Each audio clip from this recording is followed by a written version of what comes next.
for joining me for Once Upon a Storybook as we begin this series, Anne of Green Gables, written by L.M. Montgomery, illustrated by Jody Lee. Anne of Green Gables, Chapter 1, Miss Rachel Lynde is Surprised. Miss Rachel Lynde lived just where the Avonlea main road dipped down into a little hollow, fringed with alders and ladies' eardrops, and traversed by a brook that had its source away back in the woods of the old Cuthbert place. It was reputed to be an intricate, headlong brook in its earlier course through those woods, with dark secrets of pool and cascade, but by the time it reached Lynde's Hollow, it was a quiet, well-conducted little stream, for not even a brook could run past Miss Rachel Lynde's door without due regard for decency and decorum. It probably was conscious that Miss Rachel was sitting at her window, keeping a sharp eye on everything that passed, from brooks and children up, and that if she noticed anything odd or out of place, she would never rest until she had ferreted out the whys and wherefores thereof. There are plenty of people in Avonlea and out of it who can attend closely to their neighbor's business by dint of neglecting their own. But Miss Rachel Lynde was one of those capable creatures who can manage their own concerns and those of other folks into the bargain. She was a notable housewife. Her work was always done and well done. She ran the sewing circle, helped run the Sunday school, and was the strongest prop of the Church Aid Society and Foreign Missions Auxiliary. Yet with all this, Miss Rachel found abundant time to sit for hours at her kitchen window, knitting cotton warp quilts.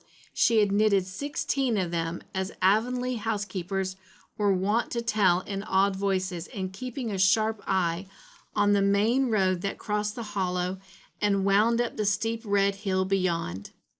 Since Avonlea occupied a little triangular peninsula jutting out into the Gulf of St. Lawrence, with water on two sides of it, anybody who went out of it or into it had to pass over that hill road and so run the unseen gauntlet of Miss Rachel's all-seeing eye. She was sitting there one afternoon in early June. The sun was coming in at the window warm and bright. The orchard on the slope below the house was in a bridal flush of pinky white bloom, hummed over by a maraud of bees. Thomas Lynde, a meek little man whom Avonlea people called Rachel Lynde's husband, was sowing his late turnip seed on the hill field beyond the barn, and Matthew Cuthbert ought to have been sowing his on the big red brook field away over by Green Gables. Miss Rachel knew that he ought because she had heard him tell Peter Morrison the evening before in William J. Blair's store over at the Cromarty that he had meant to sow his turnip seeds the next afternoon. Peter had asked him, of course, for Matthew Cuthbert had never been known to volunteer information about anything in his whole life. And yet, here was Matthew Cuthbert at 3:30 on the afternoon of a busy day, placidly driving over the hollow and up the hill. Moreover, he wore a white collar and his best suit of clothes, which was plain proof that he was going out of Avonlea. And he had the buggy and the sorrel mare, which betokened that he was going a considerable distance. Now, where was Matthew Cuthbert going, and why was he going there? Had it been any other man in Avonlea, Miss Rachel, deftly putting this and that together, might have given a pretty good guess as to both questions. But Matthew so rarely went from home that it must be something pressing and unusual which was taking him. He was the shyest man alive and hated to have to go among strangers or to any place where he might have to talk. Matthew dressed up with a white collar and driving in a buggy was something that did not happen often. Miss Rachel, ponder as she might, could make nothing of it, and her afternoon's enjoyment was spoiled. "I'll just step over to Green Gables after tea and find out from Marilla where he's gone and why," the worthy woman finally concluded. He doesn't generally go to town this time of year, and he never visits. If he'd run out of turnip seed, he wouldn't dress up and take the buggy to go for more. He wasn't driving fast enough to be going for a doctor. Yet something must have happened since last night to start him off. I'm clean puzzled. That's what. And I won't know a minute's peace of mind or conscience until I know what has taken Matthew Cuthbert out of Avonlea today. Accordingly, after tea, Miss Rachel set out. She had not far to go. The big, rambling orchard embowered house where the Cuthberts lived was a scant quarter of a mile up the road from Lynn's Hollow. To be sure, the long lane made it to a good deal further. Matthew Cuthbert's father, as shy and silent as his son after him, had got as far away as he possibly could from his fellow men without actually retreating into the woods when he founded his homestead. Green Gables was built at the furthest edge of his cleared land, and there it was to this day, barely visible from the main road, along which all the other Avonlea houses were so sociably situated. Mrs. Rachel Lynde did not call living in such a place living at all.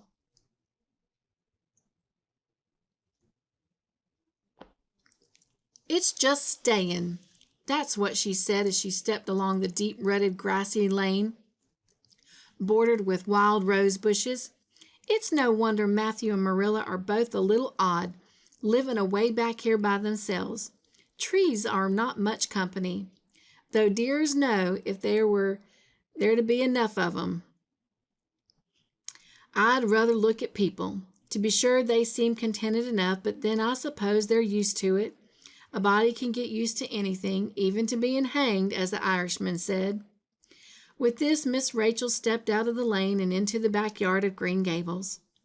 Very green and neat and precise was that yard, set about on one side with great patriarchal willows and on the other with prim Lombardies. Not a stray stick nor stone was to be seen, for Miss Rachel would have seen it there if it had been. Privately, she was of the opinion that Marilla Cuthbert swept that yard over as often as she swept her house. One could have eaten a meal off the ground without overbrimming the proverbial peck of dirt. Miss Rachel rapped smartly at the kitchen door and stepped in when bidden to do so. The kitchen at Green Gables was a cheerful apartment, or would have been cheerful if it had not been so painfully clean as to give it something of the appearance of an unused parlor. Its windows looked east and west, though the west one, looking out at the backyard, came a flood of mellow June sunlight. But the east one, whence you got a glimpse of the bloom-white cherry trees in the left orchard and nodding, slender birches down in the hollow by the brook, was greened over by a tangle of vines. Here sat Marilla Cuthbert, when she sat at all, always slightly distrustful of sunshine, which seemed to her too dancing and irresponsible a thing for a world which was meant to be taken seriously. And here she sat now, knitting, and the table behind her was laid for supper. Miss Rachel, before she had fairly closed the door, had taken mental note of everything that was on that table. There were 3 plates laid, so that Marilla must be expecting someone home with Matthew to tea. But the dishes were everyday dishes, and there was only crabapple preserves and one kind of cake, so that the expected company could not be any particular company. Yet what of Matthew's white collar and that sorrel mare?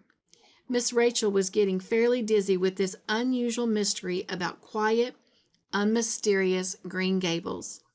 "Good evening, Rachel," Marilla said briskly. "This is a real fine evening, isn't it? Won't you sit down? How are all your folks?" Something that lack of any other name might be called friendship existed and always had existed between Marilla Cuthbert and Miss Rachel, in spite of, or perhaps because of, their dissimilarity. Marilla was a tall, thin woman, with angles and without curves. Her dark hair showed some gray streaks and was always twisted up in a hard little knot behind with 2 wire hairpins stuck aggressively through it. She looked like a woman of narrow experience and rigid conscience, which she was, but there was a saving something about her mouth which, if it had been ever so slightly developed, might have been considered indicative of a sense of humor. "We're all pretty well," said Miss Rachel. "I was kind of afraid you weren't, though, when I saw Matthew starting off today. I thought maybe he was going to the doctor's." Marilla's lips twitched understandingly. She had expected Miss Rachel up, and she had known that the sight of Matthew jaunting off so unaccountably would be too much for her neighbor's curiosity. "Oh, no, I'm quite well, although I had a bad headache yesterday," she said. "Matthew went to Bright River. We're getting a little boy from an orphan asylum in Nova Scotia, and he's coming on the train tonight." If Marilla had said that Matthew had gone to Bright River to meet a kangaroo from Australia, Miss Rachel could not have been more astonished. She was actually stricken dumb for 5 whole seconds. It was unsupposable that Marilla was making fun of her, but Miss Rachel was almost forced to suppose it. "Are you in earnest, Marilla?" she demanded, when voice returned to her. "Yes, of course," said Marilla, as if getting boys from orphan asylums in Nova Scotia were part of the usual spring work on any well-regulated Avonlea farm instead of being an unheard-of invitation. Miss Rachel felt that she had received a severe mental jolt. She thought in exclamation points, "A boy? Marilla and Matthew Cuthbert, of all people, adopting a boy from an orphan asylum! Well, the world was certainly turning upside down. She would be surprised at nothing after this. Nothing." "What on earth put such a notion into your head?" she demanded disapprovingly. This had been done without her advice being asked and must perforce be disapproved. "Well, we've been thinking about it for some time, all winter in fact," returned Marilla. "Mrs. Alexander Spencer was up here one day before Christmas, and she said she was going to get a little girl from the asylum over in Hopetown in the spring. Her cousin lives there, and Miss Spencer has visited her and knows all about it. So Matthew and I talked it over and ever since. So we thought we'd get a boy. Matthew's getting up in years, you know. He's 60, and he isn't so spry as he once was. His heart troubles him a good deal. And you know how desperate hard it's got to get hired help. There's never anybody to be had but those stupid half-grown little French boys, and as soon as you go get one broke into your ways and taught something, he's up and off to the lobster canneries or the States. At first Matthew suggested getting a Bernardo boy, but I said no, flat to that. They may be all right, I'm not saying they're not, but no London street Arabs for me. I said give me a native born at least. There'll be a risk no matter who we get, but I'll feel easier in my mind and sleep sounder at night if we get a born Canadian." So in the end, we decided to ask Miss Spencer to pick us out one when she went over to get her little girl. We heard last week she was going, so we sent her word by Richard Spencer's folks at Carmody to bring us a smart, likely boy of about 10 or 11. We decided that would be the best age, old enough to be of some use in doing chores right off, and young enough to be trained up proper. We mean to give him a good home and schooling. We had a telegram from Miss Alexander Spencer today. The mailman brought it in from the station, saying they were coming on the 5:30 train tonight. So Matthew went to Bright River to meet him. Miss Spencer will drop him off there. Of course, she goes on to White Sands Station herself. Miss Rachel prided herself on always speaking her mind. She proceeded to speak it now, having adjusted her mental attitude to this amazing piece of news. "Well, Marilla, I'll just tell you plain that I think you're doing a mighty foolish thing. A risky thing, that's what. You don't know what you're getting. You're bringing a strange child in your house and home, and you don't know a single thing about him, nor what his disposition is like, nor what sort of parents he had, nor how he's likely to turn out. Why, it was only last week I read in the paper how a man and his wife up west of the island took a boy out of an orphan asylum and he set fire to the house at night. Set it on purpose, that is, Marilla, and nearly burnt them all to a crisp in their beds. And I know another case where an adopted boy used to suck the eggs. They couldn't break him of it. If you had asked my advice in that matter, which you didn't do, Marilla, I'd have said for mercy's sake not to think of such a thing, that's what. This job's comforting seemed neither to offend nor to alarm Marilla. She just knitted steadily on. I don't deny there's something in what you say, Rachel. I've had some qualms myself, but Matthew was terrible set on it. I could see that, so I gave in. It's so seldom Matthew sets his mind on anything that when he does, I always feel it's my duty to give in. And as for the risk, there's risk in pretty near everything a body does in this world. There's risk in people having children of their own, if it comes to that. They don't always turn out well. And then Nova Scotia is right close to the island. It isn't as if we're getting him from England or the States. He can't be much different from ourselves. Well, I hope it'll turn out all right, said Miss Rachel in a tone that plainly indicated her painful doubts. Only don't say I didn't warn you if he burns Green Gables down or puts strychnine in the well. I heard of a case over in New Brunswick where an orphan asylum child did that, and the whole family died in fearful agonies. Only it was a girl in that instance. Well, we're not getting a girl, said Marilla, as if poisoning wells was a purely feminine accomplishment and not to be dreaded in the case of a boy.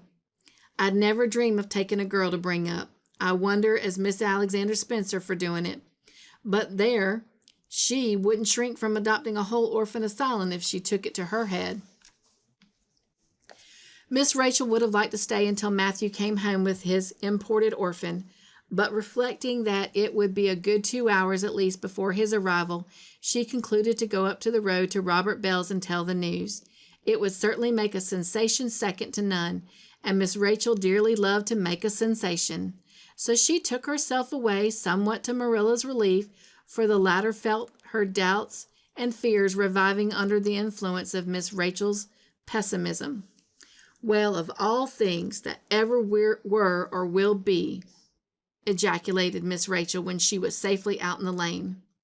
It does really seem as if I must be dreaming. Well, I'm sorry for that poor young one, and no mistake. Matthew and Marilla don't know anything about children, and they'll expect him to be wiser and steadier than his own grandfather. If so be he ever had a grandfather, which is doubtful. It seems uncanny to think of a child at Green Gables somehow. There's never been one there, for Matthew and Marilla were grown up when the new house was built.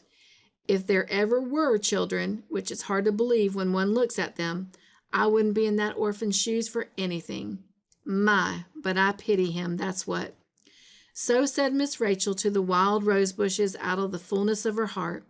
But if she could have seen the child who was waiting patiently at the Bright River station at that very moment, her pity would have been still deeper and more profound. Well, thank you for joining me for Chapter 1 of Anne of Green Gables. And next week, we'll come and we'll continue with Chapter 2. Until then, be joyful, stay crafty in your own way, make your own joyful creations, and remember, you are loved.